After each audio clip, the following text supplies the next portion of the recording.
Junior mining loves selling beautiful dreams, but there really are more ugly truths than success stories in this space. And today, Neil Adshead is here to walk me through a few of them and help me figure out how to start fixing the industry potentially. Neil's not your typical guest. He's an English PhD geologist who swapped field boots for fund management at one point, then became Rick Roll's right hand at Sprott, and now oversees a multi-million-dollar junior mining investment program at Centerra Gold. So he's written the checks. He's seen the waste. He's made some money. He's lost some money. And then he's made some more money, hopefully, that he'll tell me about. And he's now still putting real money on the line. For the next hour or so, though, he's going to be unchained. Hopefully, no self questions, no safe answers. We're going straight at the things that juniors don't want to talk about. So, oversized marketing budgets, warrant overhangs, weed geology dressed up as prospectivity, and management teams that are more interested in salaries than discoveries. And by the end of it, I'm really hoping we'll have a blueprint for how this industry could finally deserve my money, or maybe we'll prove it never will. Either way, time for me to shut up and for Neil to do the talking. Neil, thank you so much for your time today. No problem. Thank you. Good to be here. Sound like an interesting range of topics we're going to cover there. Definitely an interesting suite of topics. Hopefully we get to talk about everything. Just briefly for people watching or listening, if you want a summary of this conversation and all the other interviews that we do on Resource Talks, go to resourcetalks.com. There's a free newsletter. It goes out once a week with a bullet point summary of all the conversations from the week before. Neil, though, I really am looking forward to this conversation because lately I've been getting a bit philosophical, which isn't an easy feat when you only have two brain cells. But so I've been wondering about how or why the world of publicly listed junior mining companies even exists in the first place, given that, again, failure is the norm, should be the expectation, and that's resulted in the sector as a whole burning more people than it's ever created returns for. So why does the sector exist in the first place? It's really a risk. It's kind of a risk game. And another way to think about that is it is a form of gambling, investing in junior mining stocks. You have this great desire, to discover. I mean, when you think about discovery, if you go back to human nature, it's pushed humans to explore all around the world. They've kind of, what's over the next hill, et cetera, et cetera. So humans have always got this desire to explore, in its many forms. So I think people just love that kind of thrill of the hunt, and every now and then you come across this amazing story. You can throw some recent examples out, maybe your Great Bears and Snow Lions and groups like that have gone from a 10, 20 cent, 30 cent stock to being a $10, $20 stock. And they're making, thousands of percent returns over short periods of time. And just people love that. People are driven by greed. People are driven by discovery. But when you fundamentally look at the mathematics, just basic stats really, of the odds of being successful, they are actually quite poor. Now, that doesn't stop people going to the casino, even though when you go to the casino, if you play the casino or the odds long enough, you're actually going to lose money. But you actually enjoy that thrill of the hunt, the thrill of the gamble. So I think that there's like a core human desire to explore and discover and have a bit of fun along the way. Now, putting all your money in junior mining stocks, I wouldn't recommend that as a long-term investment strategy. We go through these moments that we're in right now, which is we are in a bull market at the moment. And we're seeing big financings and we're seeing big moves. You just need to be in it at the moment to be making money.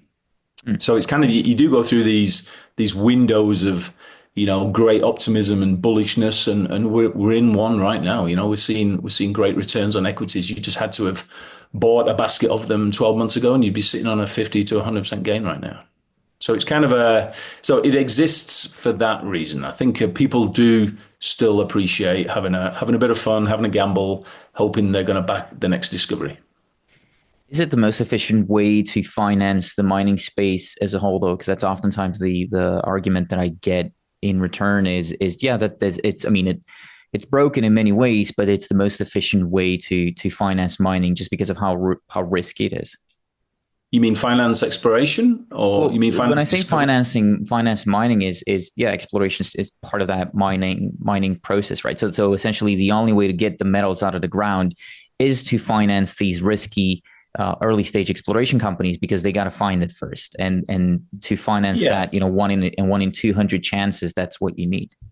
I mean, somebody has to find it, and it is an interesting dilemma. And I posted something on LinkedIn a few days ago, and I'm going to post something else probably later today. I essentially went through the top, I think it was 30 gold companies, because they've all basically published their half year results now. And I compared how much money they're returning to shareholders at the moment during a period, of high gold prices and high margins, and how much they're actually spending on exploration.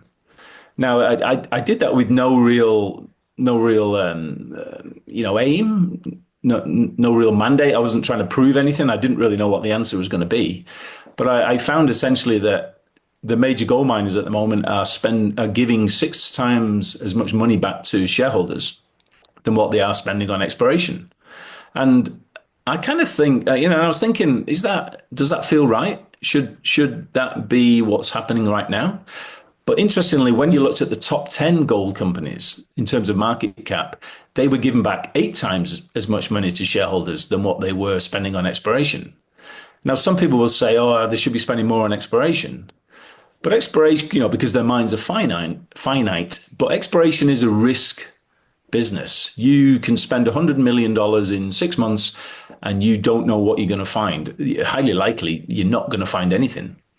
Now, maybe the best approach for the big boys, and the big boys are maybe morphing into this, they think, well, either fund the juniors or let the market fund the high risk juniors. And when they find something, we will compete to buy that asset that we will develop then into a mine because we're better at miners than what we are at explorers. So I suppose where I'm going with that is that mining is a very different business to exploration, even though exploration is required. Exploration success is required by miners to develop, to find and advance the projects which become mines. So it's almost like they are clearly symbiotic, but they don't need to be done by the same company. So my role at Centerra, and it's a part-time role with the company, and I'm not promoting the company in any way here. It's just they and other mining companies are realizing maybe the best way to fund some of their exploration is to give money to high quality juniors, plant some seeds around the market and hope that through their activities, because you're backing good people with good land positions, they may, make that amazing discovery that comes along once every 2, 5, 10 years or so, and you're in the game because you own shares in that junior. So it's an interesting way of funding exploration. We are seeing quite a few major mining companies do that right now, and some of it is resulting in success. B2's been backing Snowline, for example, for quite a while. Kinross was backing Great Bear and then ended up buying Great Bear. So it's just a different way of looking at how exploration is being financed. But right now, shareholders of the gold mining companies are doing pretty well because they're getting pretty high returns. But at some point, these gold majors are going to have to replace these reserves that they're mining right now, either through their own self-funded exploration or through funding other juniors or through buying juniors that have made successes funded by the equity market. I like that answer because it opens many different ways that we could go from here. And those truths that I was talking about at the beginning that I was hoping you can talk to me about.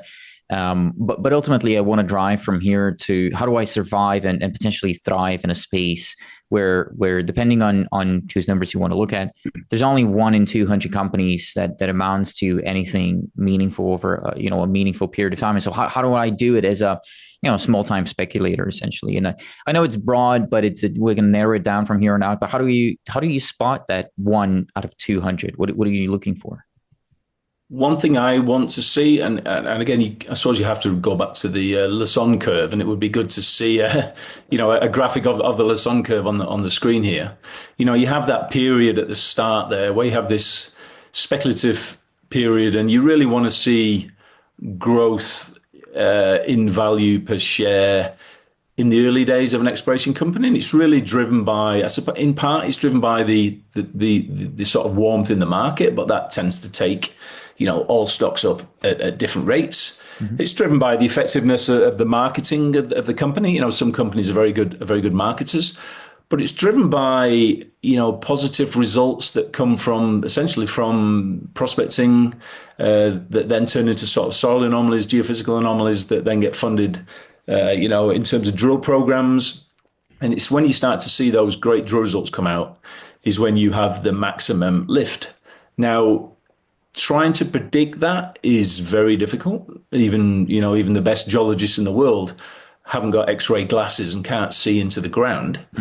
Now, geologists have the experience and the education of understanding ore deposit models, but so you could argue they do have an edge, and I would argue we do have an edge, geologists, but we still can't really predict which one of the 10 interesting looking soil anomalies is going to result in that great drill interval, which is going to add, 50, 100, 200% to the share price overnight.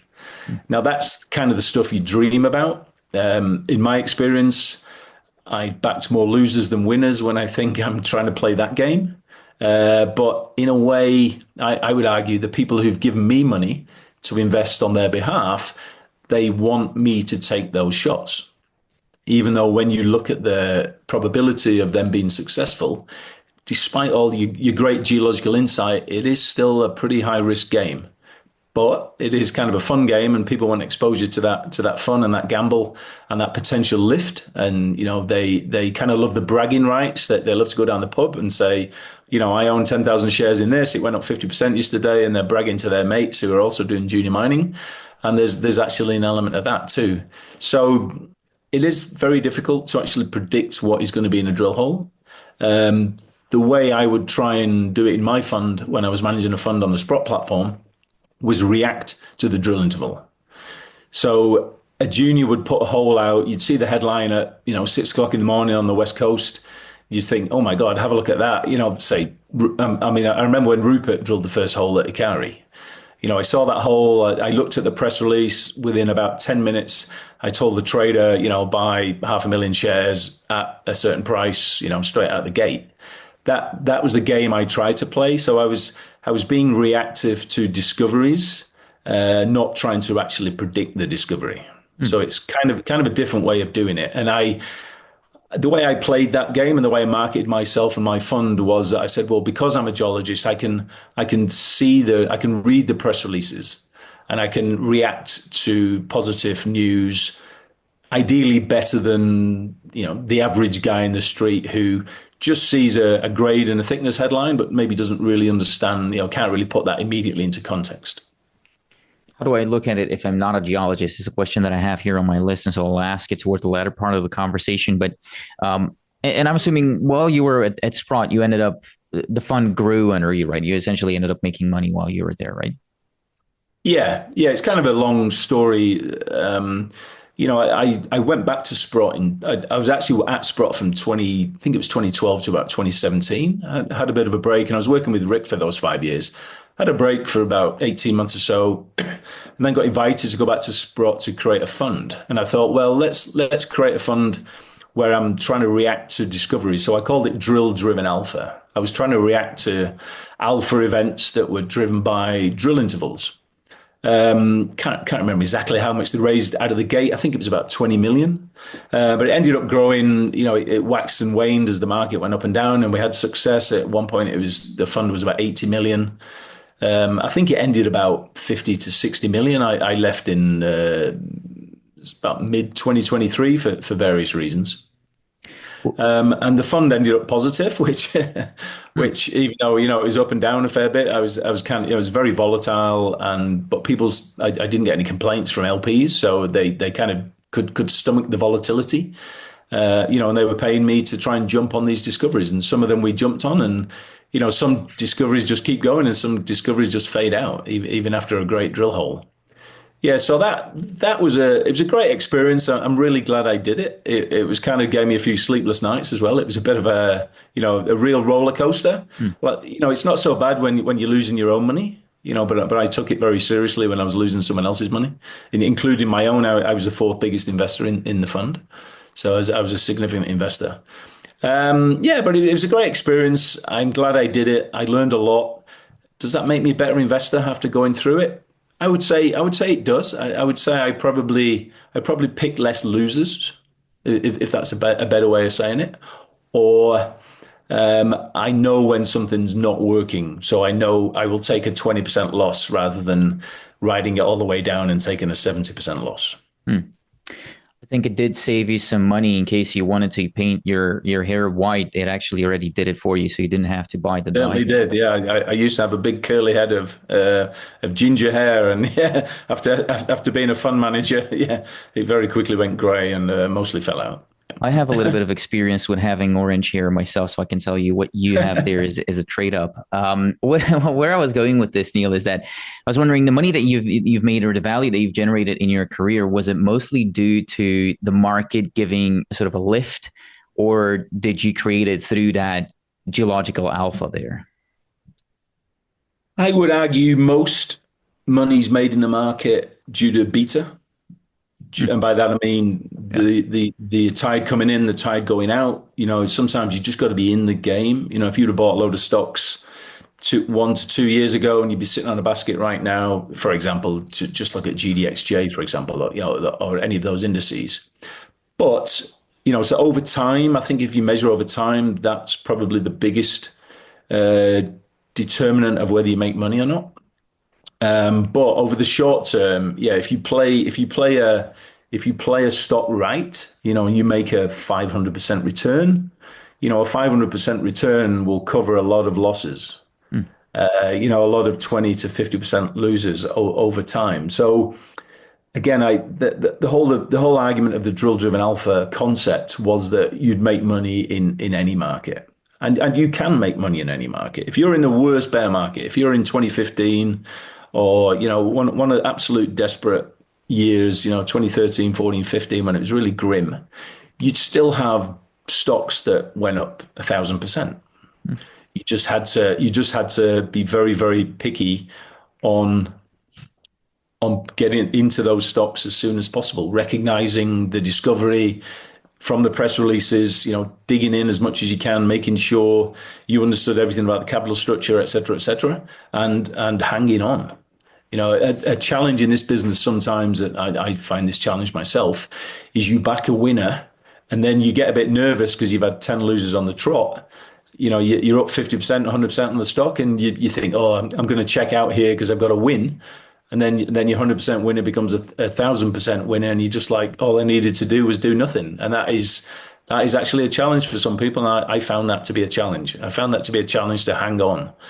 And sometimes the worst thing you can do is look at the market every day, and I would say that's a challenge. That's a problem people have. They're constantly looking at their screen. Now you have stocks on your phone. You're glancing at your stock prices 20 times a day, and it serves no purpose. It just wastes. It's a waste of time. It's a waste of your emotional bandwidth. You better go in and dig in the garden or something, and just don't even look at it. Don't look at it every day. It sucks up a lot of emotional bandwidth. And I would recommend, if it's one thing to take away from this, is look at your stock screen a lot less. You're making me want to delete Twitter off my phone as well. Now that you're talking about sucking Yeah. up emotional bandwidth there, and I think it's a bit of the nature of the beast. I mean, if you would be attracted to this place, to this sector in the first place, maybe you're someone who likes to move around more. Like I find it much more difficult to do nothing than do a lot of things at once, myself as well. So I think it's kind of the nature of the beast. What you do right now, though, Neil, is not reactive as much as it's proactive, right? Like you seek out essentially long-term investments with Centerra, that is, right? Yeah, the role with Centerra is essentially, Centerra, the way I see it is that they're trying to expand their exposure to exploration risk. So they have their own internal team, which is doing, optioning projects and, drilling around their operating mines and spending, several tens of millions of dollars a year on that aspect. My role there is like a little sort of almost like a separate little silo. I've been given a pool of capital, and they want me to invest in good technical teams operating in jurisdictions where they want to operate, and basically planting some seeds, long-term strategy. Maybe one of these juniors finds something which Centerra can then acquire that becomes a mine in 10 years' time.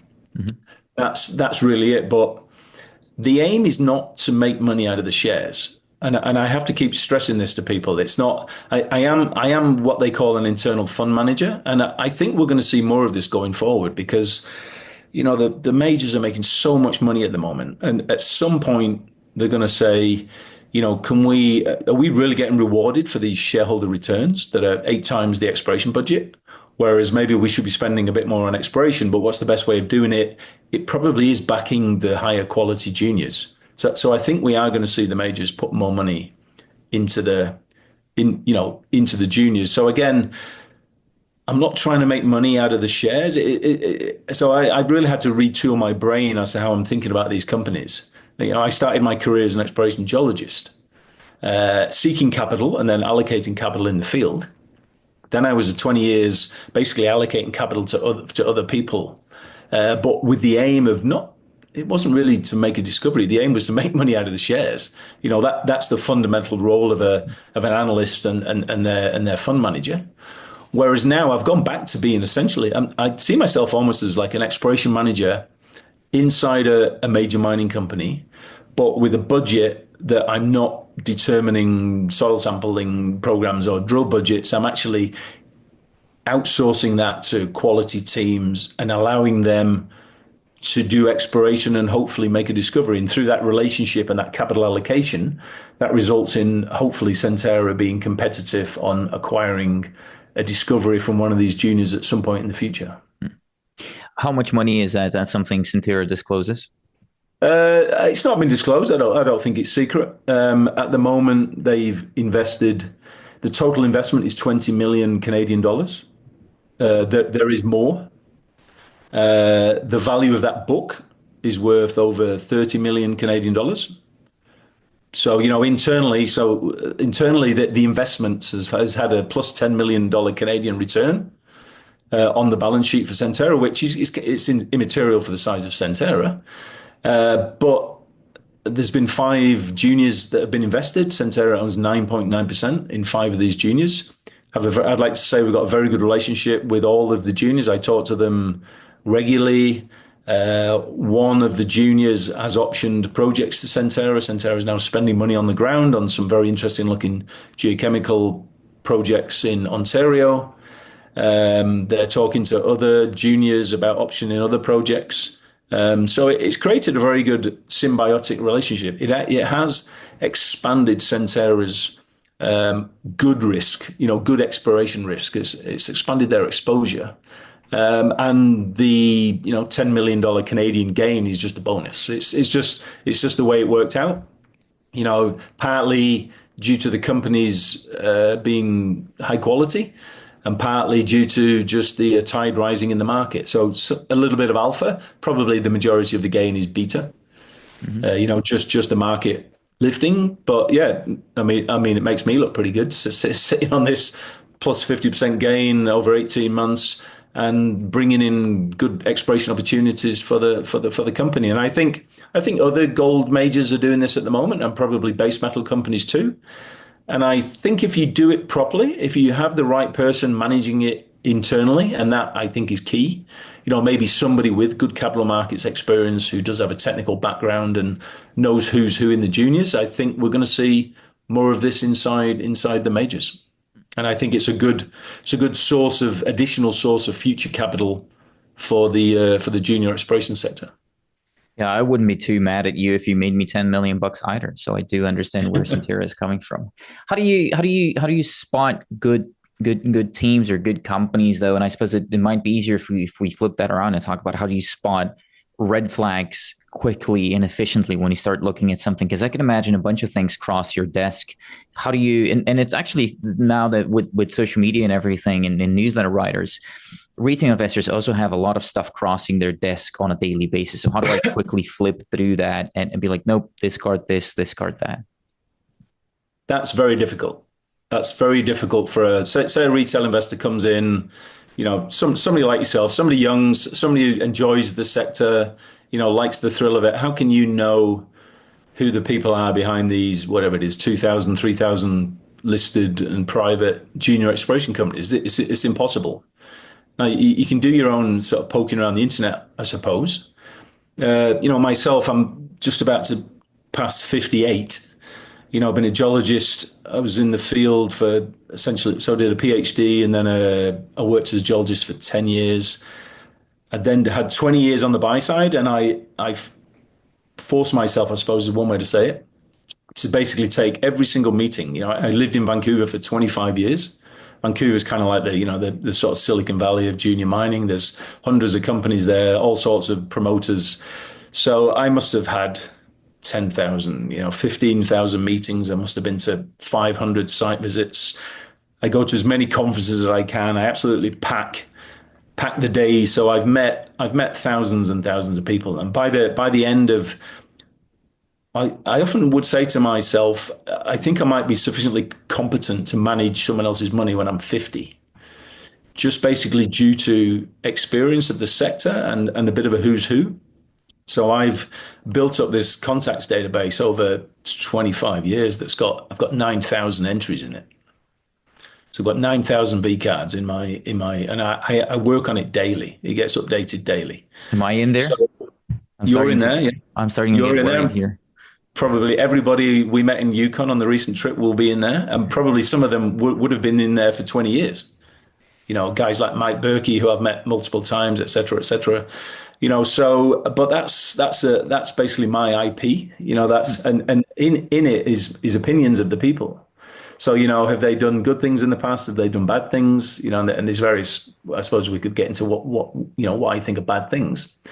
But when I was years ago, 20 years ago, when I was first started on the buy side, I was hired as a geologist, and I still market myself as a geologist. I don't really do financial model. That's not really what I do. I look at the rocks, but I also have to assess the people, because at the end of the day, I used to be sort of, I was like this on the geology. Oh, it's all about the geology. It's all about the geology, but it's not. It's primarily that the geology is very important. I agree, but for me, it's about the people and the business plan.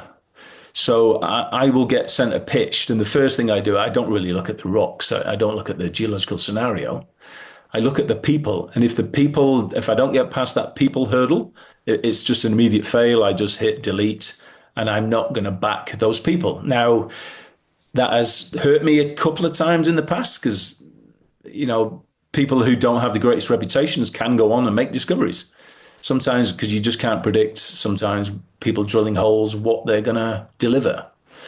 But I think over time that served me well, because one thing I never really wanted to be, especially as a fund manager with other people's money, I never wanted to be embarrassed by an investment.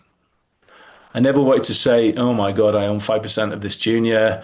I backed it because they were chasing uranium in Saskatchewan, and all of a sudden they're chasing, gallium in Mongolia. And they embarrassed me because they just chased whatever ambulance was, making the most noise at the time. And then I'm stuck in it. I can't get out. They basically embarrassed me. So that was really something I would really try and avoid. So to go back to your question, how does the retail person assess that? I don't really know what the answer is, apart from learning as much as you can. The internet today is an amazing thing. There's a lot of information on the internet that you can dig into lots of things. The BCSC, the British Columbia Securities Commission, has a list of people who've done bad things in the past. That's one source of Googling people's names, but there's all sorts of other things too. But for me, it's basically a pattern of behavior. There's certain things I don't like people doing.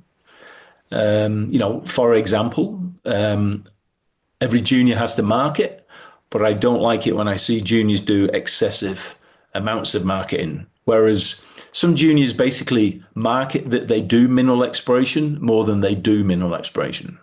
They're essentially marketing companies. And, those stocks can go up very fast, very strong, but it tends to be ephemeral. It tends to just be a little blip. And if you're in it, then I would be selling into that blip, because that as soon as they turn the marketing spigot off, they will decline very, very quickly. So, we could talk about that all day, and I'm not going to provide any examples. But for me, the people have to be genuine. How they're spending the money has to be like a credible business plan. And at the end of it, financing, I always look at what the use of proceeds is going to be. And a year later, 2 years later, when they come back to the market, I want to see that how they spent the money was how they said they were going to spend the money. And if they can do that and they fail, that's okay. Failure, you almost expect failure in this business.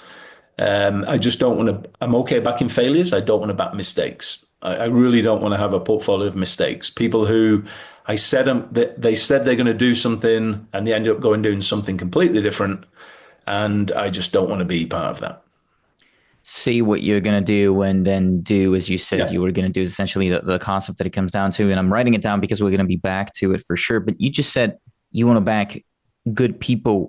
What's that? What makes a good CEO or a good what about the people pointing the rigs? I think are important as well. I mean, they always have 150 years of collective experience and they're the smartest people in the room. If you read the presentation, and so I find technical teams hard to evaluate.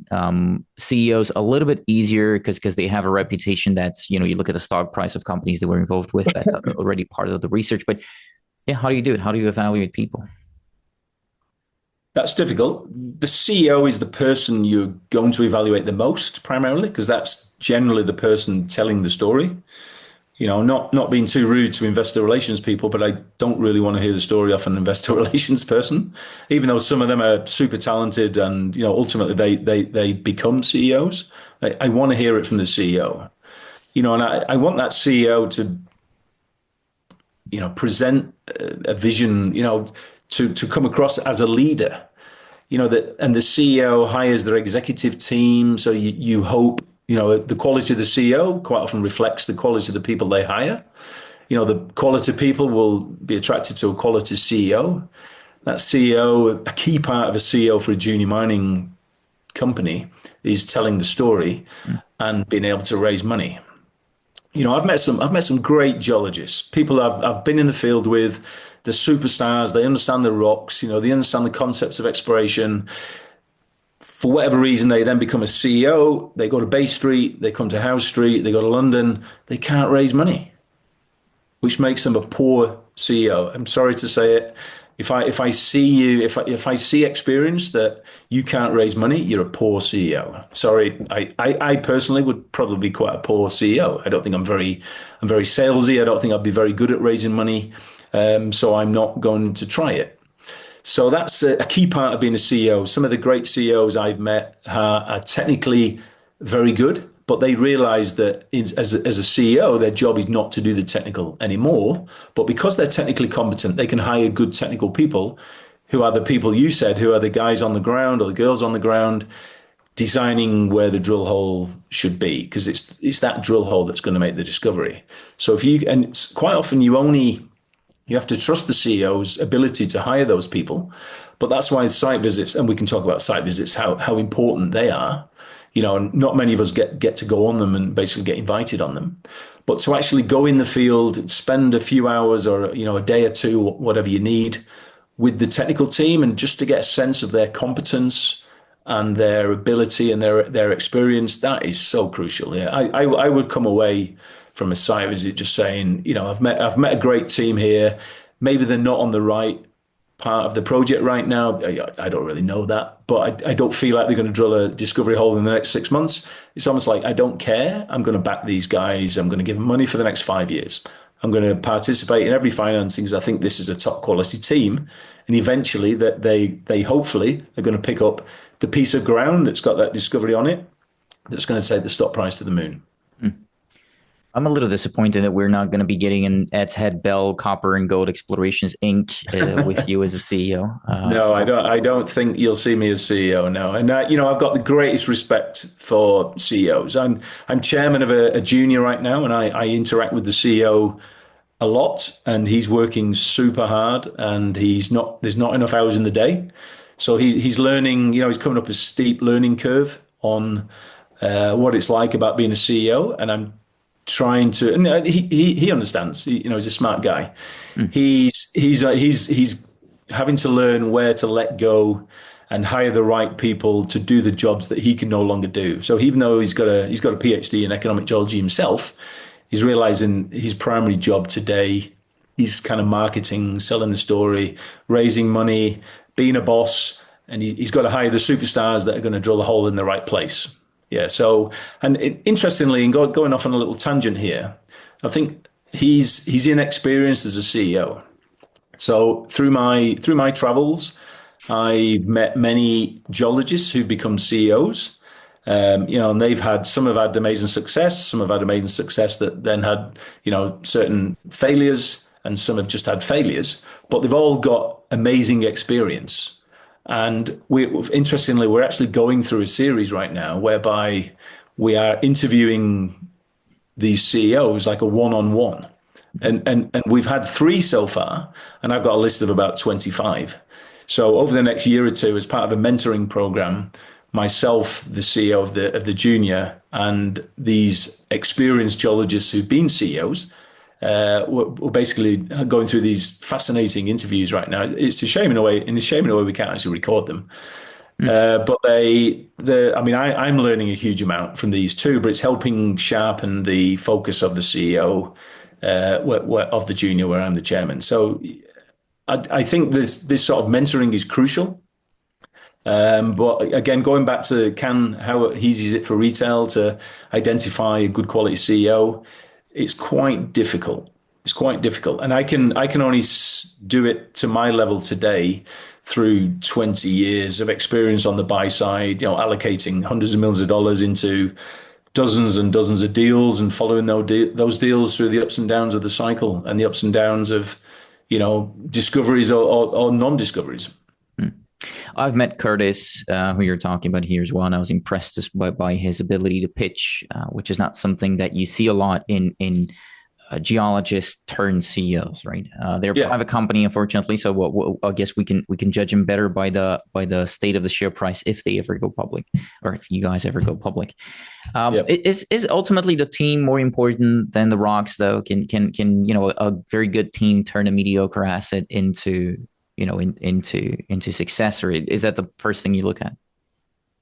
I have to pass. I have to pass the people test. Yeah, if the people if they don't come up to what I'm looking for, if I feel like, can I trust them with other people's money? I suppose trust is the word. Yeah, I just won't. I won't play, even though they might have a great drill hole.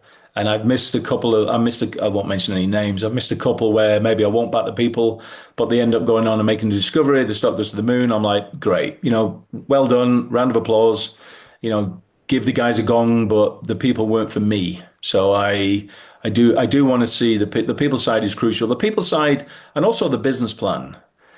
I see some groups who, I'll just throw an example out here where, they say they're going to find a porphyry in Chile, at 4,000 meters, and it's $1 million a hole, for example, and then they say they're trying to raise $3 million. So the business plan, the actual capitalization of the company doesn't match what they're trying to do, and that is almost an immediate fail. That is not going to work. So I will pass on that. If they say they're going to raise $20 million and they can do it, then that's a bit different. But when they're so to me, undercapitalization is a big no-no for me. I want to see, and going back to Centerra, nearly all the juniors that Centerra that I recommended they invest in, they were already actually pretty well capitalized. And several of them were saying, well, why do we need your money? I said, well, you don't need our money, but every junior, when you're offered money, you should generally take it. So I want, even though you've got 10 million in the bank, I want you to have 15. Because then if you've got 15, all of a sudden you can kind of relax a little bit. You can, instead of keep looking at the share price and thinking about raising where's the next dollop of money coming from, you can now focus for the next 2 years on making a discovery. And that's so it's almost like I'm trying to be a stress reliever for the CEOs with the Centerra money. So going back to the original point there, the capitalization of the junior is very important. So try and make sure the capitalization of the company matches the business plan. With your $3 million example there, and following your presentation at the Gold Forum, that company might as well go and put it all on the roulette table. They have better chances of hitting. Yeah, you would. Yeah, that's true. So capitalization is crucial. I want to see juniors who are doing big exploration programs have a lot of money and or have access to a lot of money. And some people will say, oh, the Lundin juniors that they have this amazing success rate now. And same with Robert Friedland and his companies. Now, a reason why they have a higher success rate is that they have a lower cost of capital and they've always got this huge pool of capital that they've got that they can access at any time. So a big factor for success in exploration. Obviously, you need good people and good ground, but you need money. Hmm. The more money you've got with good people and good ground, the greater your odds of success. Well, good ground is the other part of that, right? We talk about good Yeah. people, and we'll talk about financing as well, because I think a lot of things can be done way better in junior mining. And I still want to talk to you about warrants and 4 month holds and stuff like that I know you're very passionate about. But I heard you talk about it in a presentation as well about recycled projects, if I remember correctly. So, assets that flipped 3 or 4 times, changed hands, went through Yeah. a couple of cycles, never really got developed or sold, no success. What's really a recycled project? Like, when is a project recycled enough that it no longer interests you? That's complicated because, recycled projects can actually become mines. 25 years ago, the gold price was, $400 an ounce. And now it's 3,000 plus US dollars an ounce. So what was not a mine, back when I was young, a 1 gram deposit wasn't really worth anything. Whereas now 1 gram deposits are quite often turned into big mines, like we're seeing several in Canada. So that's kind of a case by case basis. Yeah, depends how many drill holes are in it. It depends where it is. You can quite often look at a project that's got 100 holes in it, and it looks like they found the edges of it. It's not getting any bigger.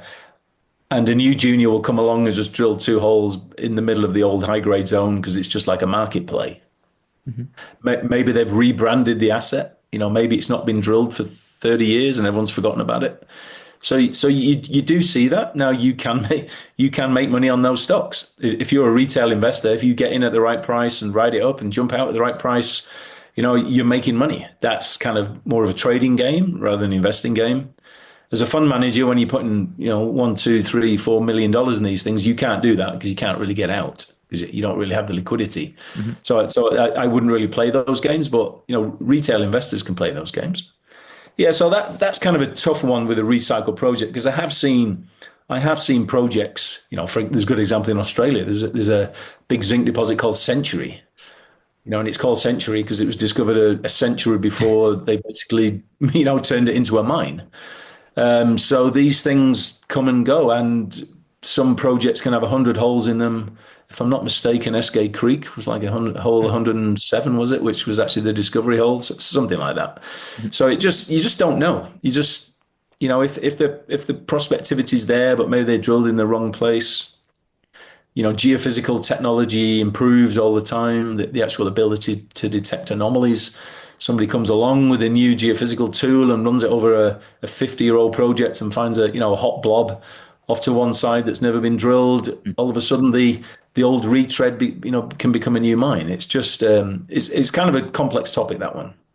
What I find, my unprompted opinion here, but from talking to mining CEOs or junior mining CEOs, is that at least I want to see some kind of a decent explanation and a decent plan of action for Yeah. it. Like, people have Yeah. failed, fair enough. Let's not bury that. Of course, obviously, the direct red flag, if they're trying to bury it or promote it as a new thing. People have failed. Why do you think you're sort of the chosen one? And the way people answer that question and their plan of action is even more important than what they say in it, type of thing. That's kind of how I think about it.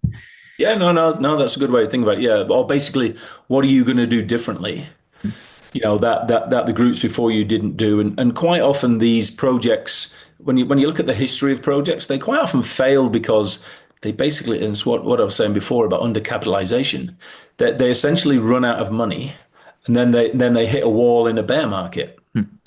And all of a sudden, almost nobody can raise money for almost anything, and these things just fade away, even though they've had $10 or $20 million spent on them. They've got a $2 million market cap, and nobody gives a crap about giving them any more money. So quite often you'll see these things bear markets will just almost like somebody flushes the chain.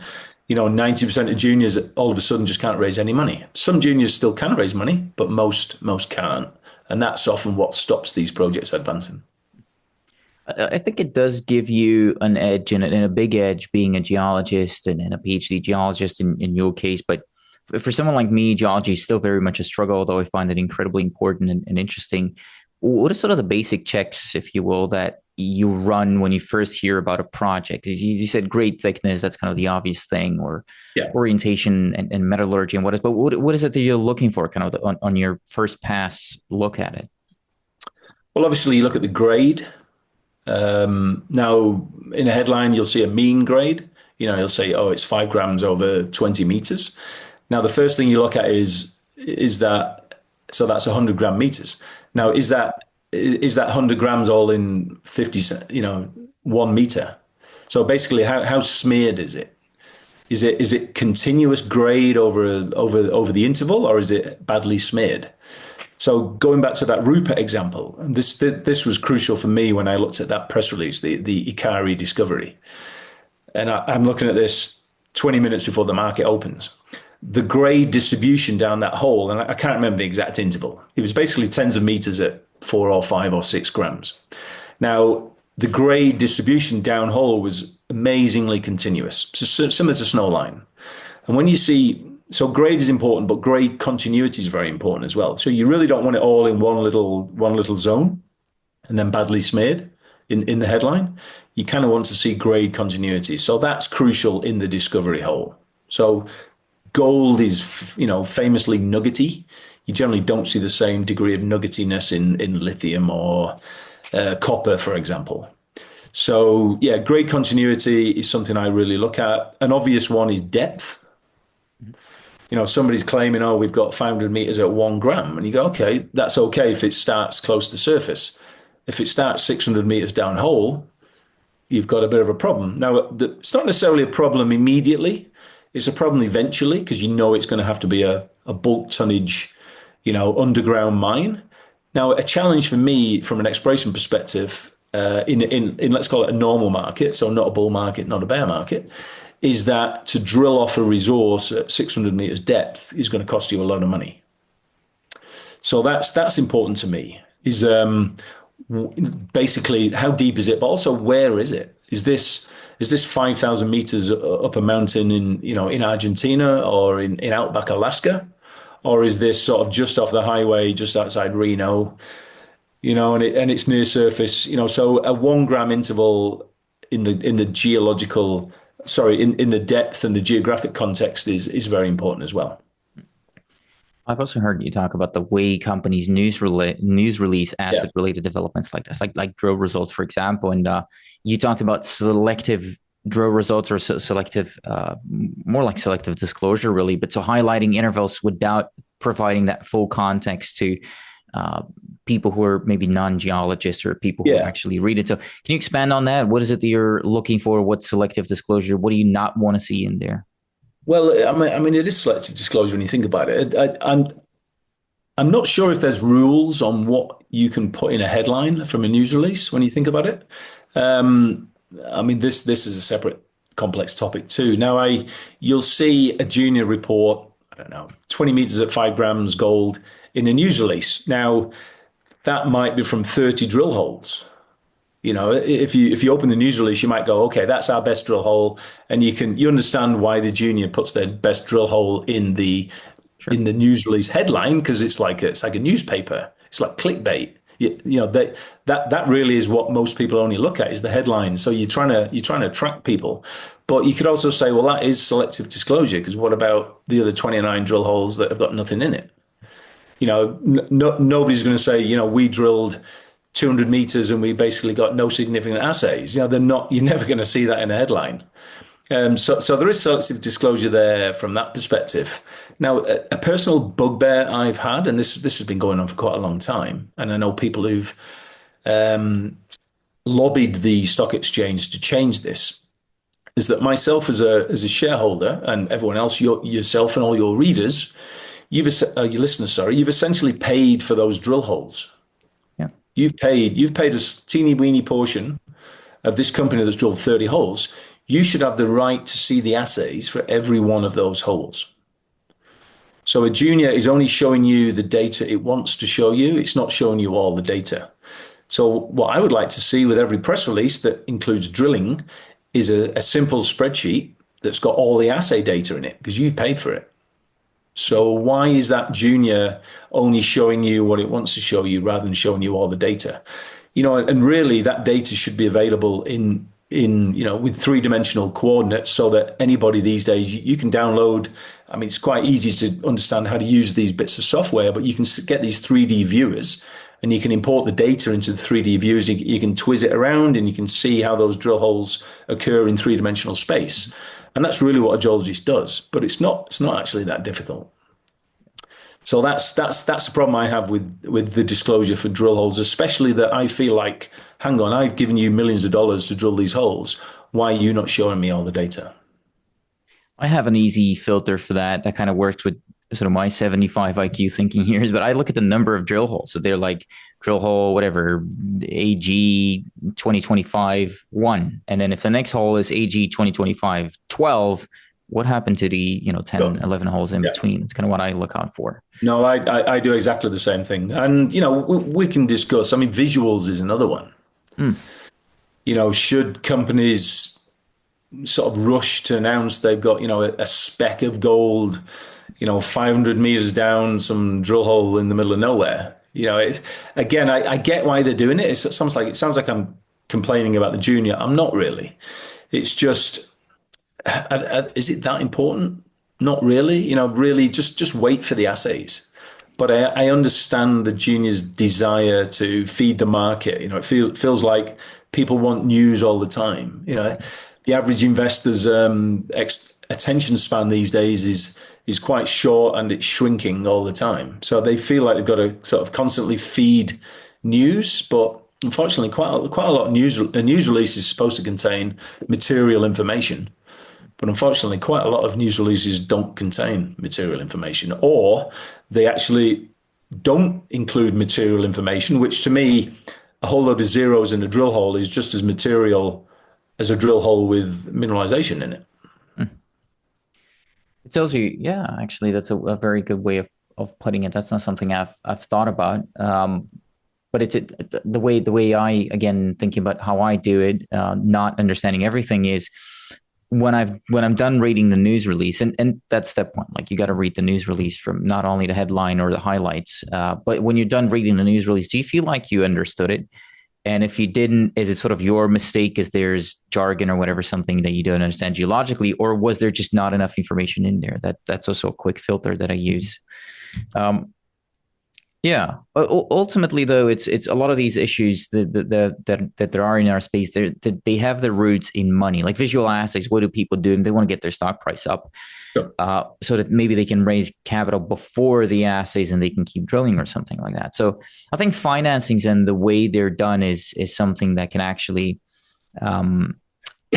it can serve you well as a speculator to recognize a financing that will ultimately kill the company, and you can get out while everyone is maybe rushing in or something like that. So I know you think about that as well. How do you recognize a bad financing that's telling you to get out or run the other way? A bad financing. Well,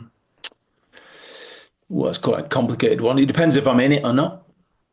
Are you saying as an existing shareholder, or so? As an existing shareholder, I don't like a financing. If I'm an existing shareholder of size, say I'm an institutional shareholder managing a fund, you kind of want to be offered it.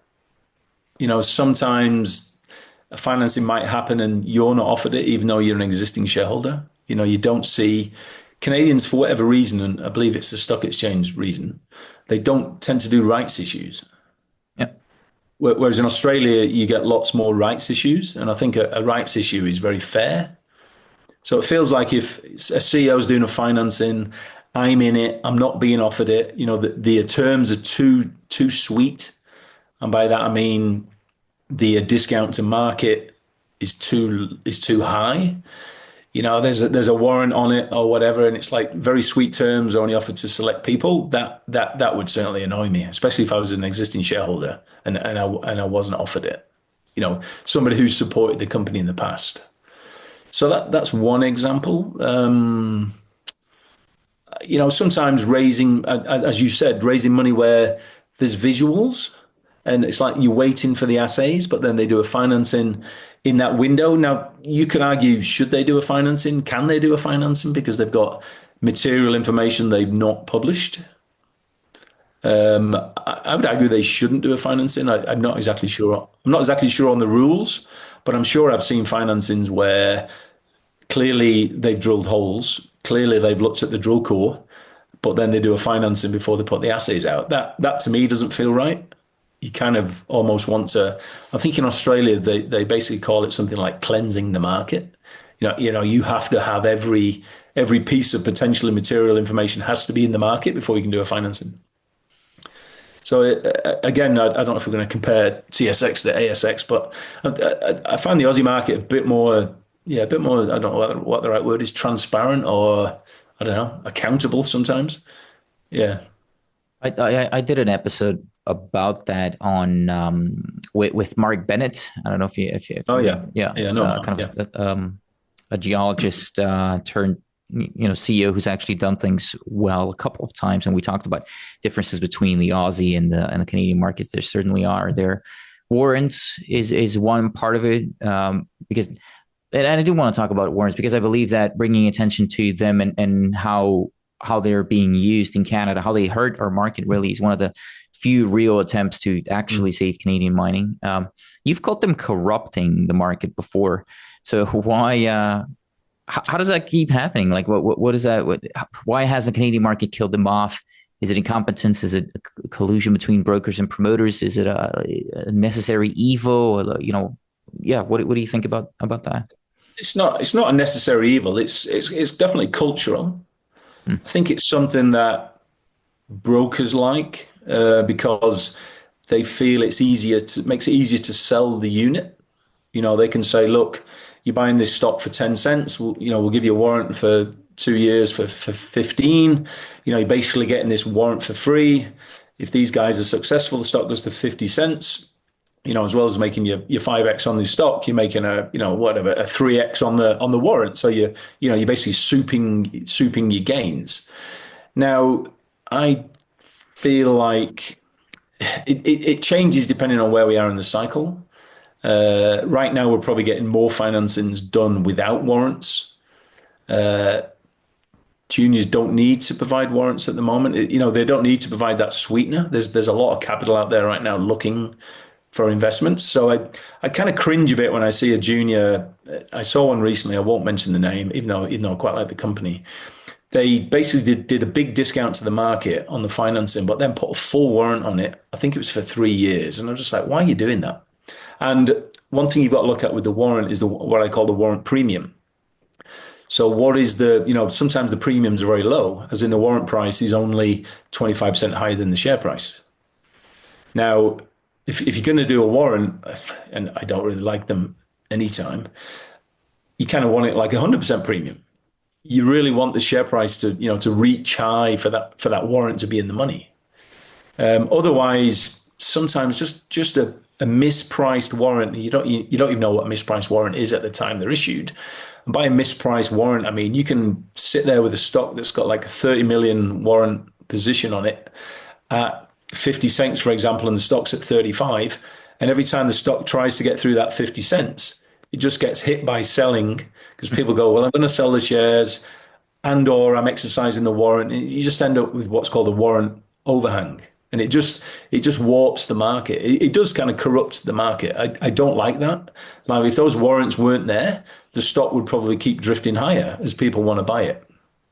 So some newsletter writers promote, the whole warrant stripping concept, whereby you buy the shares, you get the warrant, you sell the shares as soon as you can, and you just ride the warrant, rinse and repeat.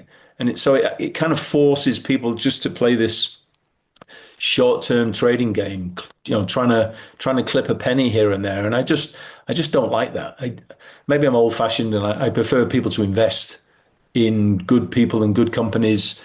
And maybe you're writing several checks, maybe you're buying more shares in the market because you believe in the team, not having a warrant overhang that kind of keeps warping it keeps crushing the share price every time it tries to rise. I just don't like it. Warrant clipping, I jokingly call it Canadian Canadian communism. I know some people call it Canadian capitalism, but it's really Yeah. sounds to me more like it's Canadian communism. But sort of my main problem with warrants is that they ultimately hurt the company in the long run, and we're supposed to be investing in the future of Mm. that company. The real incentive for speculating in junior mining should be, the upside in the shares themselves. That's why we do it. That's what we talked about at the beginning. Like, and if an investor only shows up for the warrant, if someone Yeah. says, "Oh, I'll do the financing, but only if it's got a warrant on it," maybe as a CEO, that's not someone I'd even want on my register in the first place. And I even think that in the long run, I don't think warrants even deliver the extra return that they promise, because the stock is, again, as you said, slowed down by the overhang. So Mm. whatever the warrant gives you, it's offset by what you've lost in the share price and by repelling other people who would not participate in financings with warrants. And Australia figured this out years ago. Again, it's cultural. They didn't ban warrants outright. Like, you can do warrants in Yeah. Australia, but very few do them. I know they capped the issuance, so dilution is kind of controlled off the bat, and you got to ask Yeah. for permission on the AGM and stuff like that. But again, the Australian juniors hardly ever use warrants. So do you think No. it's do you think that's ever going to change? Like, are we going to grow up in North America and move away from warrants entirely, or do you still have hope? Um, Not sure. There's still enough people that want them. Um, I every financing I've led with Centerra, I've said to them no warrants. I will basically do a VWAP financing, as in the volume weighted average price. I'll say, what was your VWAP for the last 20 days? It was this.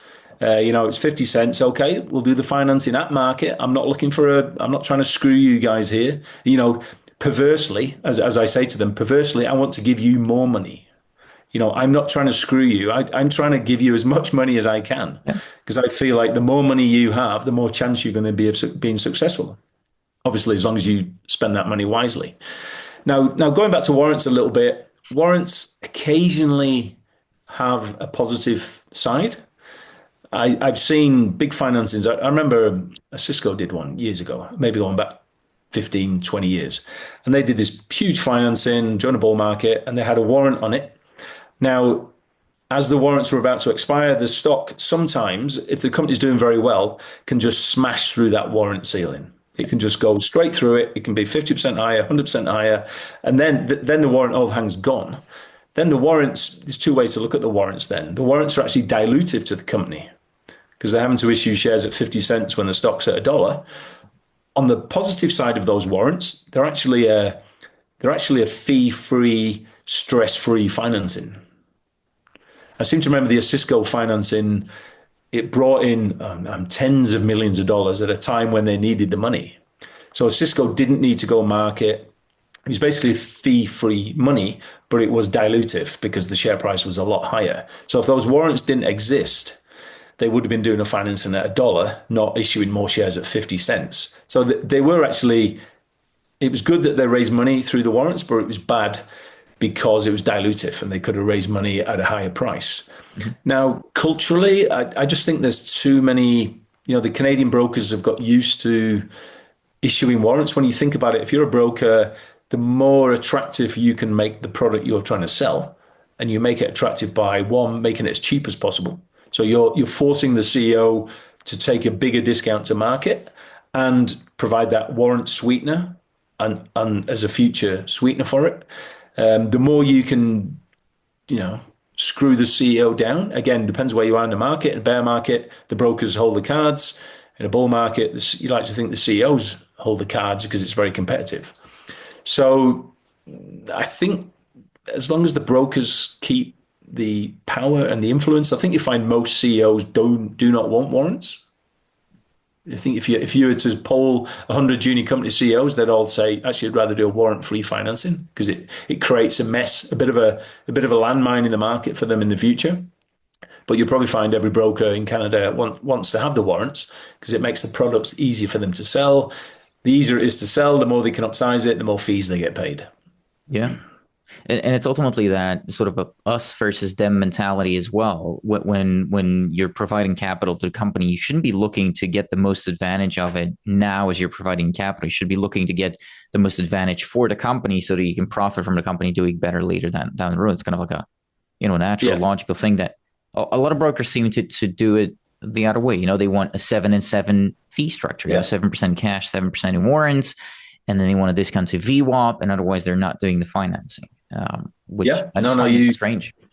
no, it's cultural. Yeah, it's cultural. Now, the whole 7 and 7 rule, I think you might find that's been reduced to some degree. Maybe it's 6 and 6, maybe it's 5 and 5. Um, I always had a problem that, okay, say I'm getting a warrant in a financing, my warrant, shareholder warrant, was at a 50% premium to the Mm. to the unit price. The broker warrants are at the unit price.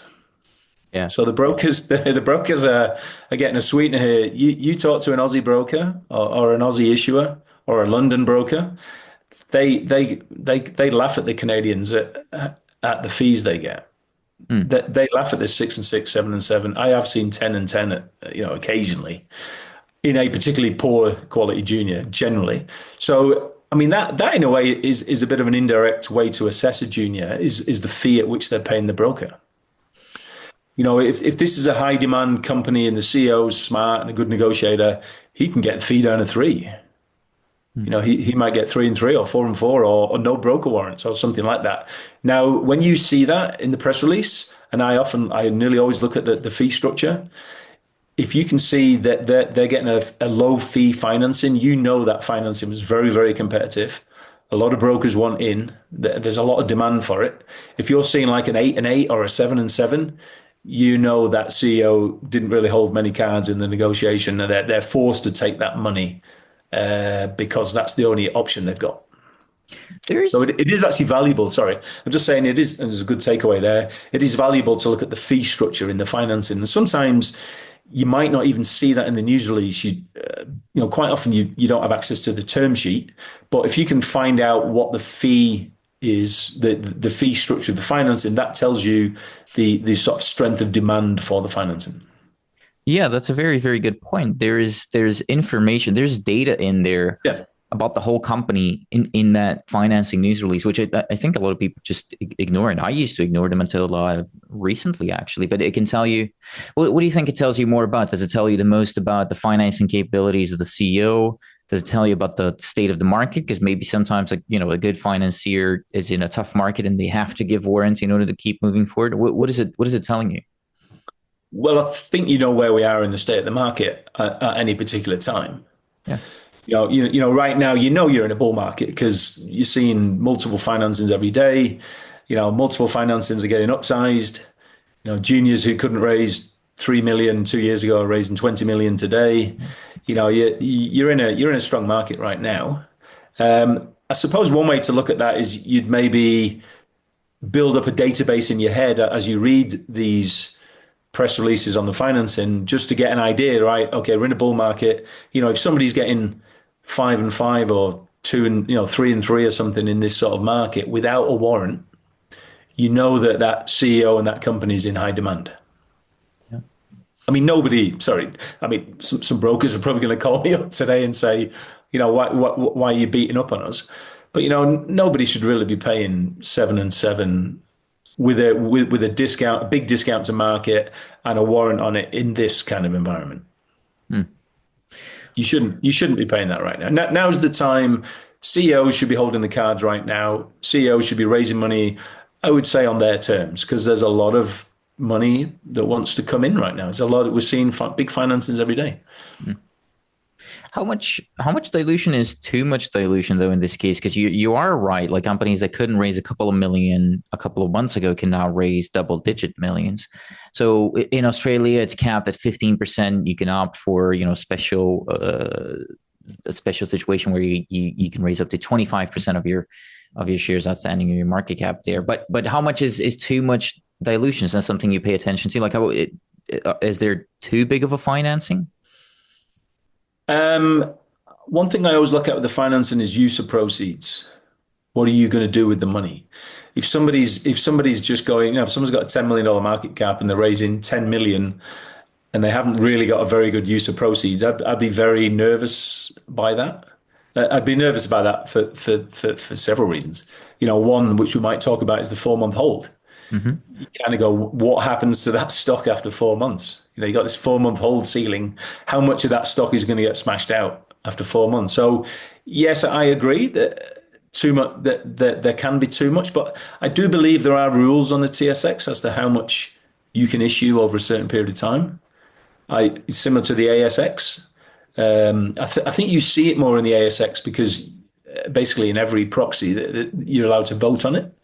Whereas in Canada, I do believe there is a cap on how much you can issue. It might change per stock exchange. So I'm not sure how the CSE compares to the TSXV, compares to the NEO, compares to the TSX. I'd have to go and look at the rules there. I agree. If somebody's issuing 100% of their equity, with all sorts of ugly warrants and discounts to market and high broker fees, I would probably avoid the financing. Yeah. In fact, I'd probably avoid the company as well. Yeah.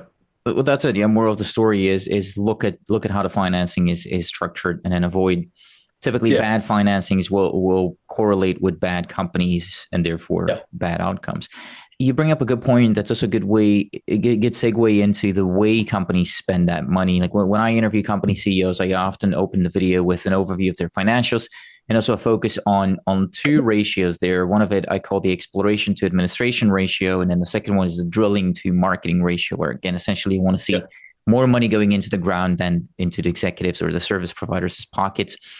Yeah. What's your take on the latter, though? Because you brought it up earlier as well. Again, marketing. We have to do marketing as an industry, but I see marketing contracts announced daily, even more so now that we're in a bull market, of course, and most of them I deem vastly inefficient. So how do you look at marketing for juniors, and how do you spot, I guess, red flags again in how companies market themselves?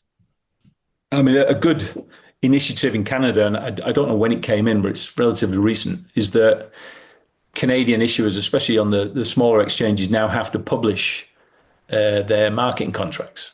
Mm-hmm. So that's positive. That didn't used to be a thing. You used to sort of hide, find them hidden back in their financial statements, which most people don't look at anyway. So that's something I always look at. A bad aspect of that, and we touched on this before, is that quite often a junior will hide their marketing contract at the bottom of a news release with no reference to it in the headline. Mm-hmm. Now, that to me is wrong. That's the junior will say, we disclosed it, but you disclosed it in a news release about, 17 drill holes, and you hid it on page 5 and it's a separate little paragraph. They'll argue they disclosed it. I would argue maybe it should be in a separate news release with a headline saying that always says investor relations contract. They have to have those words in the headline. So there is a disclosure issue with that. Now, I always look at marketing contract press releases because I'm intrigued, one, to see how much those contracts are and who is getting the money. Now, some marketing groups are better than others. I suppose that's kind of an obvious statement.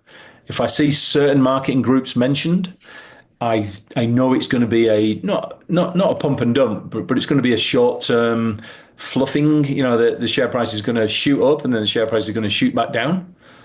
I've seen some absolute shockers. I saw one last week. It was a $1.6 million contract. Mm-hmm. Single contract, 1.6 million. Like, say that to yourself a few times and going, Christ, it's such a crazy amount of money to spend on marketing, which then just tells me this company is marketing mineral exploration. They're not actually doing mineral exploration.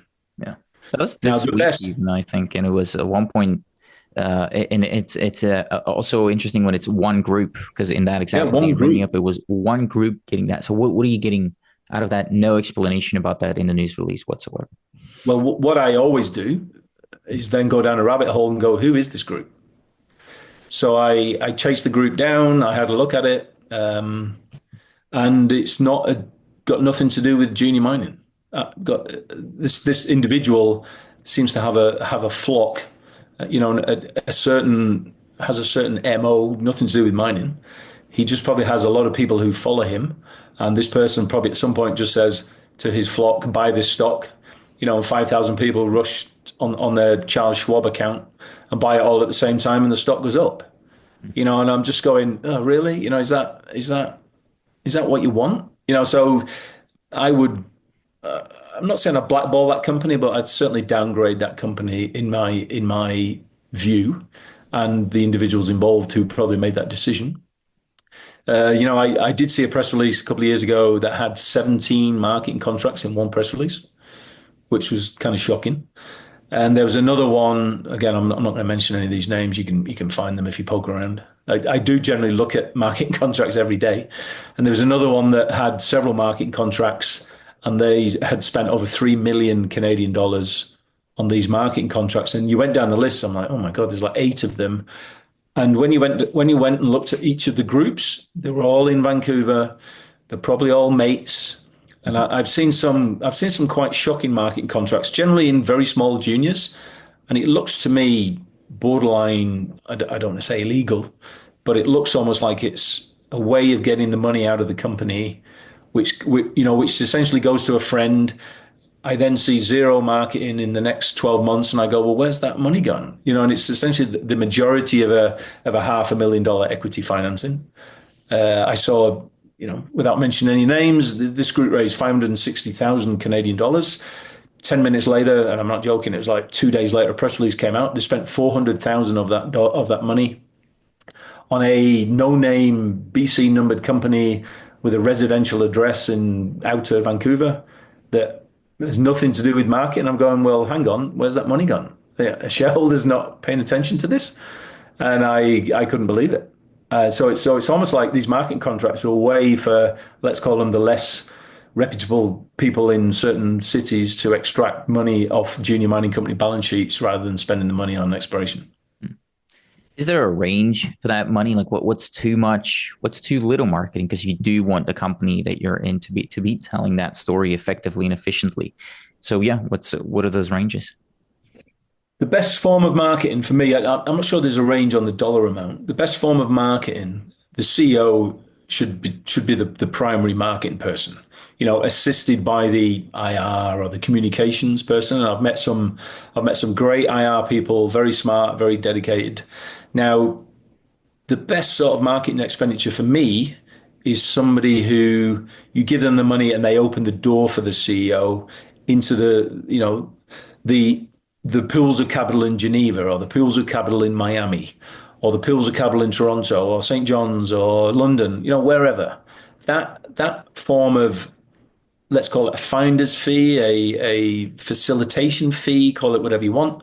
That sort of marketing is good. When I see these contracts that go to, and I won't mention any names of the marketers, primarily within the United States, actually, just like an online blingy website, that person's promised all these amazing returns. All of a sudden, they've taken $500,000 off a Vancouver junior for 3 months marketing. They pimp the story. The stock goes up. They turn the pimping off. The stock goes down. I'm like, well, that stuff's terrible. That stuff doesn't do any good. Now, somebody could say, in that pimping period, my cost of capital's less.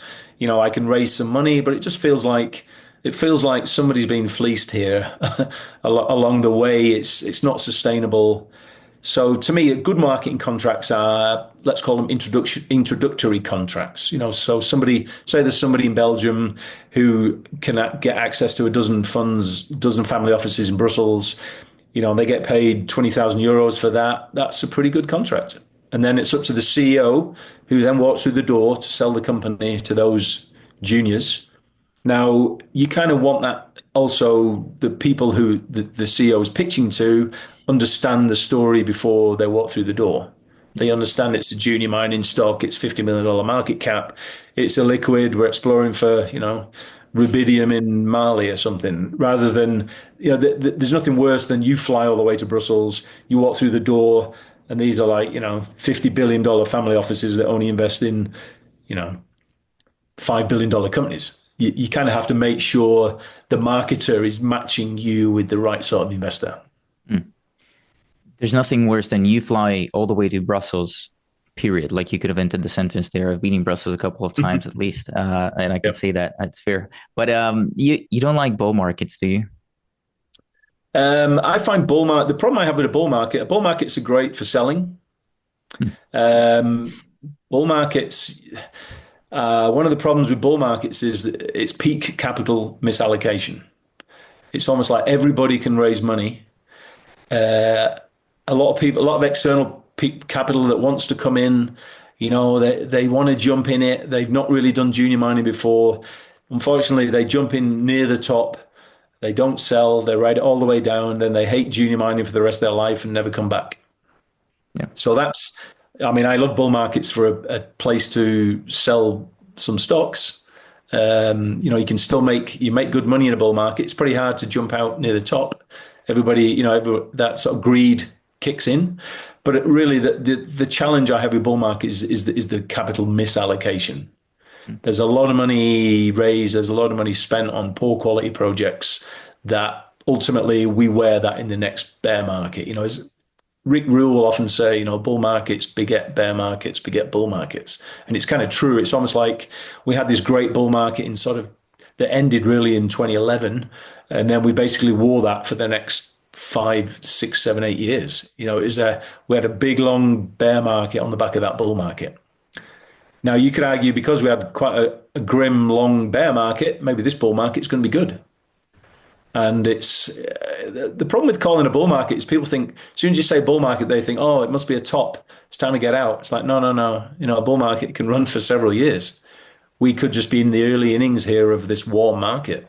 The metal prices are good. The world's changed in the last few years. Globalization's kind of, faded from its peak, so to speak. A lot of countries looking for their own supply of minerals, and that is going to push prices up. It's just due to the asymmetry of geology around the world. So we're in a good period right now to be involved in mining because there's a lot of money being raised. Yeah, you've got to trade wisely and understand where you're most comfortable to be in, where you want to be. Unfortunately, a lot of people will keep riding them up, and they'll end up sitting on millions of dollars worth of paper, and they'll unfortunately ride them all the way down. I've seen a few people do that. Do you still deploy your own capital, like your personal money? Is that in junior mining as well? Because your whole career and your life and your wife's life essentially depends on mining as a whole. So is your capital in mining as well? Some capital is. I call it my risk capital. My family capital is not. My core family capital is in bricks and mortar. We have to live somewhere, and I kind of like real estate. I have some of it is in sort of boring old, low interest paying currency, I suppose you'd call it. It's not earning a huge amount, but at the end of every year, it's still there. I have no kids, so if anything, I'm going to be planning to spend the majority of that money myself between now and the end of my life. But I do have risk capital in a bit of fund money. I tend to take bigger bets on fewer names rather than spreading it around. I find it easier to follow fewer names. And I'd say more than that. That is more, and the way I invest. I was having this chat with somebody the other day. I don't try and force investments. And by that, I mean, I'm not sitting there every day. What can I buy today? And a lot of people do this. They try and force it. What can I buy today? I must buy something today. I've got to buy something this week. I've got 50 grand in my pocket. I hate it. I've got to put it in the market. It's like, no, you don't. I prefer to wait. I prefer to wait for something to come along. I'm either at a conference, something lands in my inbox. I hear some chatter down the pub in Vancouver about a financing. Someone I know and trust is doing a deal, and then I'll write a sizable check for that. Yeah, that's what I prefer to do. Yeah, I feel completely seen. That's what I do. I'm the guy sitting there every day and thinking like, oh, I should buy something. Definitely when I've sold something, and if I've sold something successfully and I've made some money, I'm like, oh, I should. Definitely. It's kind of like you play blackjack, you get a blackjack, and then the next time you're like, oh, I should probably bet double. But that's actually the worst time. Because you feel better. You've had a win. You feel good. You feel like you're going to be successful again. You've got a hot hand. I mean that's all sort of all these gambling. It basically comes down to gambling. If you read about the psychology of gambling, and there's a very good book by Annie Duke. I don't know if you know who Annie Duke is. I don't. Google Annie Duke. Yeah, she was a professional poker player, and she's written several books about her psychology and what she learned playing professional poker. And I think it's a very good.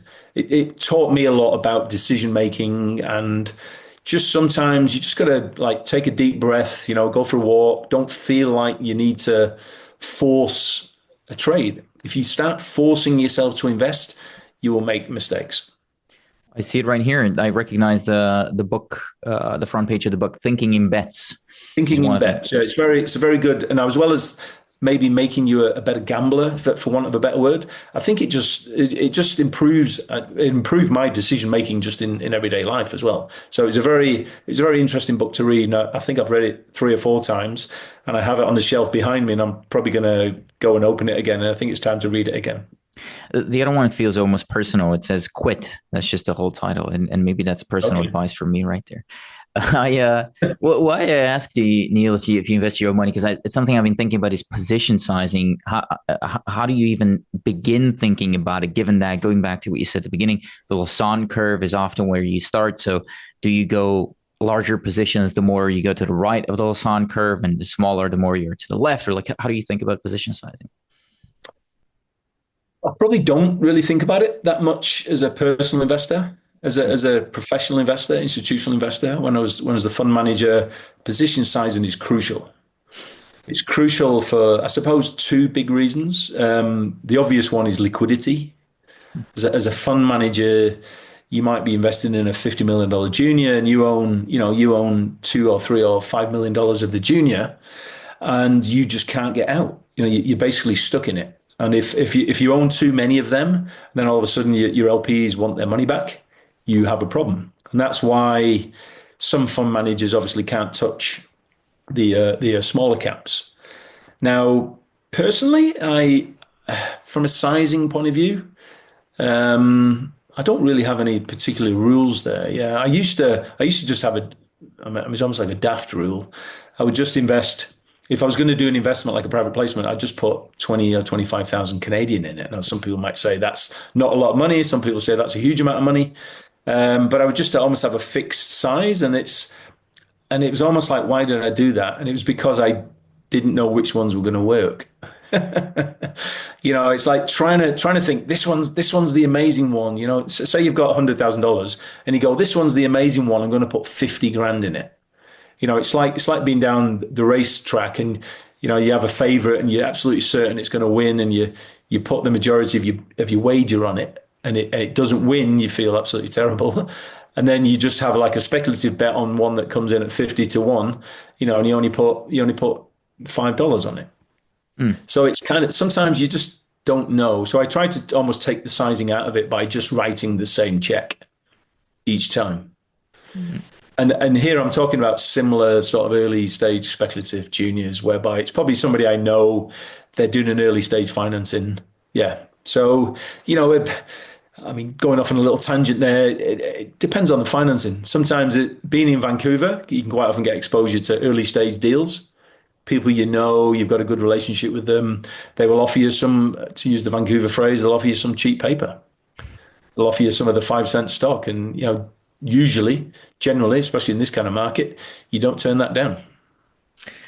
Yeah, it goes back depending on the rest of the financing. I suppose it goes back to what we talked about previously. When do you sell that paper though? Do you wait for 3x or 5x? Do you wait for something company related? Do you wait for the CEO to piss you off? What do you do? That's a good question. I would say it's case by case. Yeah, you follow the business plan. It's very hard. I find it very hard. It's very hard to hang on to a big winner. And that might sound a bit perverse to some people. It's like, oh, some people have a rule, or I'll sell 50% when I'm up 100, when I'm up 1x, oh, sorry, 2x. So you're basically taking all your stake out, and you'll just ride the rest. Wherever it goes is where it goes. Now, that's actually, emotionally, that's relatively easy to do. But to actually say you bought Great Bear at 50 cents and you just watch it keep going up, you keep going up, you're sitting there at $10, you're up 20x. It's very hard to hold on and not sell any. Now, it's easy in hindsight to say we should have held on and went all the way to 30. Mm-hmm. I think I read a Charlie Munger quote the other day that said, the hardest part of investing is not the buying and selling. The hardest part is the waiting. Yeah. And I find it very difficult. And maybe that says psychologically, I don't have the right, I don't have the alpha brain for being a super successful investor. I don't have that ice in my veins. I think some of the best investors I've ever met are almost like bloody psychopaths. You know, they have no emotion. They just ride these things. Occasionally they ride one of them up and it's like, 20x. I'm not sure I could do that. I think I'd be dribbling it out all the way up. It's a difficult one. I don't want to say it depends what emotional state I'm in at the time too, and also it depends what's going on in my life. It's like if something happens, it's like, oh crap, I need the money. I might think, okay, I need the money. I've had a big win here. I'll take it out. So I don't have I suppose a long way of saying I don't have a hard and fast rule. It's actually a real answer, and I appreciate because life is messy that way. And you're right. I also don't have that, bang on the table with a black loafer type of Yeah. blood in my veins, where some of the more successful speculators might have had in our space. But Neil, I think I've not been respectful of your time. Just looking at the clock, it's actually been about an hour and a half. So I've got more questions, but let's maybe leave it for part two. Sure. What is Sounds good. what's the most fair criticism you get of your strategy or your I don't know, of your work or something like that? Oh, well, I mean, quite a few people jokingly call me Dr. No. One, because I've got a PhD, so I can officially call myself doctor. But two, because I turn most financings down. Yeah. Now, you should turn most financings down. Yeah, in the lead up to a bull market, you could argue maybe you should just be buying everything, but then you end up with a big book, which you can't really manage. And how can you keep track of them? But certainly my time, I've invested hundreds of millions of dollars and done, sufficiently well that people still pay me today to keep doing it. Yeah, so I wouldn't say I've got an amazing track record, but I've certainly got maybe a slightly above average track record. And I think a friend of mine used to work with Frank Juster at Yorkton as an analyst, and Frank apparently said to him, as long as you're right 55% of the time, you'll do pretty well. That is kind of the odds in this game we're in. You almost have to expect you're going to have losers. And one of the big learnings I took away from being a fund manager is the best fund managers are the ones who minimize their losses, not maximize their winners. I mean, maximizing your winners, riding your winners all the way to the top is great, but it's difficult to do. But it's easier to minimize your losers. Some people have stop losses is one way to do it. Some people say when I'm down 20%, I'm out. The worst thing you can do is be down 20% and say to yourself, oh, I just want to get back to par. I just want to get back to being flat and then I'll get out. And before you know it, blink of an eye, you're down 70% and then the money's gone and then you're screwed. So I'm not sure that answered your question, but No, it's been a very good conversation. I think I've been through most of the stuff that I wanted to ask. What do you want to leave us with? Where do people go if they want to read more about you? What are you selling? I don't know if you're selling anything, but no, yeah. I'm not really selling anything. No, I have various. I don't have a full-time job at the moment. I'm more than happy to. If anybody wants to connect with me through LinkedIn, then that's probably the best way to do it. I occasionally post on LinkedIn. I posted something last week. I'll post something again, probably later today or tomorrow, just on how majors are spending money on exploration compared to shareholder returns. Yeah, I'm working with Centerra, kind of managing a little internal fund there part time. I'm working with a couple of funds, including one in the Netherlands, the Commodity Discovery Fund. It's more of a passive role. So they basically ask me, what do I think of this story, which they may own or thinking of owning. Yeah, I consult to other funds in the US, and I'm chairman of a private junior called Scout Discoveries, as we mentioned before. So you add all them up, and it keeps me fairly busy. Yeah, I really do appreciate your time. Thank you so much for doing this. no problem. My pleasure.